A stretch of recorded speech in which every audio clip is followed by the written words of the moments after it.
नमस्कार।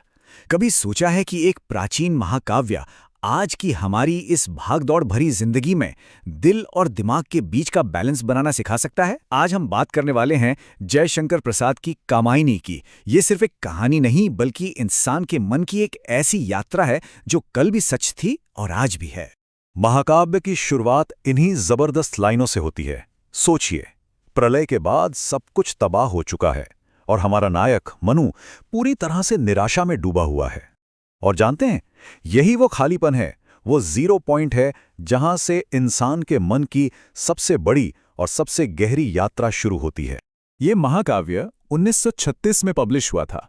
कामायनी हिंदी साहित्य के छायावादी युग का एक मास्टरपीस है। अब ये छायावाद क्या था? ये वो दौर था जब कविता में गहरी भावनाओं, प्रकृति और इंसानी जज्बातों को बहुत ज्यादा अहमियत दी जाती थी। तो ये कोई सीधी सादी कहानी नहीं है। प्रसाद जी यहाँ किरदारों को एक प्रतीक, एक सिंबल की तरह इस्तेमाल करके हमारे अंदर की दुनिया को एक्सप्लोर करते हैं। तो कहानी के सेंटर में कौन है? मनु। लेकिन यहाँ एक ट्विस्ट है। मनु सिर्फ एक किरदार नहीं है, बल्कि वो हम सबके मन का प्रतीक है। एक ऐसा मन जो एक बड़ी तबाही के बाद बिल्कुल अकेला, दिशाहीन भटक रहा है। तो मनु की सबसे पहली हालत क्या है? वो है चिंता। वो पूरी तरह से कंफ्यूज हैं, परेशान हैं, और यहीं से इस महाकाव्य की जो मेन प्रॉब्लम है वो हमारे सामने आती है। एक ऐसा मन जिसे कोई रास्ता नहीं सूझ रहा, कोई मकसद नजर नहीं आ रहा। अब मनु की इस सूनी वीरान जिंदगी में दो जबरदस्त शक्तियों की एंट्री होती है। ये वो दो शक्तियां हैं जो असल में हम सबके वजूद को, हमारी पूरी पर्सनैलिटी को तय करती हैं। एक है हमारा हृदय और दूसरी है हमारी बुद्धि। तो सबसे पहले आती हैं श्रद्धा। वो मनु की निराश जिंदगी में उम्मीद, प्यार और विश्वास बनकर आती हैं। वो सिर्फ एक किरदार नहीं, बल्कि हृदय की भावनाओं का जीता जागता रूप हैं। और फिर कहानी में एंट्री होती है एड़ा की। एड़ा जो हृदय की भावनाओं से एकदम अलग हैं। वो तर्क, लॉजिक, साइंस और एम्बिशन को रिप्रेजेंट करती हैं, यानी वो बुद्धि की शक्ति हैं। तो देखिए, एक तरफ है हृदय का रास्ता जिसमें विश्वास और करुणा है, और दूसरी तरफ है बुद्धि का रास्ता जिसमें तर्क और अधिकार है। मनु के अंदर जो असली कश्मकश है, जो संघर्ष है, वो इन्हीं दो ताकतों के बीच बैलेंस खोजने का है। अच्छा, अब आते हैं इस महाकाव्य की सबसे फेमस और शायद सबसे ज्यादा गलत समझी जाने वाली लाइन पर। नारी तुम केवल श्रद्धा हो। ये लाइन हम सबने कहीं ना कहीं सुनी होगी, लेकिन क्या इसका असली मतलब वही है जो हम समझते हैं? यहाँ पे एक बहुत जरूरी बात समझने वाली है। असल में ये लाइन श्रद्धा को डिफाइन नहीं कर रही है। ये लज्जा सर्ग से है, जहां खुद लज्जा यानी शर्म का जो मानवीकरण किया गया है, वो किरदार श्रद्धा को ये बात कह रहा है। ये छोटा सा कॉन्टेक्स्ट इस पूरे लाइन का मतलब ही बदल देता है और हमें कविता की असली गहराई का एहसास कराता है।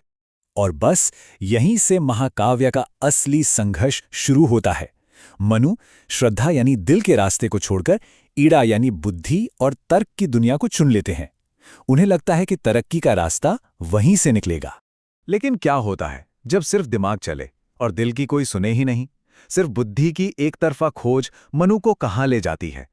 कियोस की तरफ, टकरावों की तरफ, और आखिर में तबाही की ओर। यही संघर्ष सर्ग का निचोड़ है। तो अगर हम मनु के इस पूरी साइकोलॉजिकल जर्नी को देखें तो ये चिंता से शुरू होती है, फिर जिंदगी में श्रद्धा यानी दिल की एंट्री होती है, उसके बाद इड़ा यानी बुद्धि से मुलाकात होती है।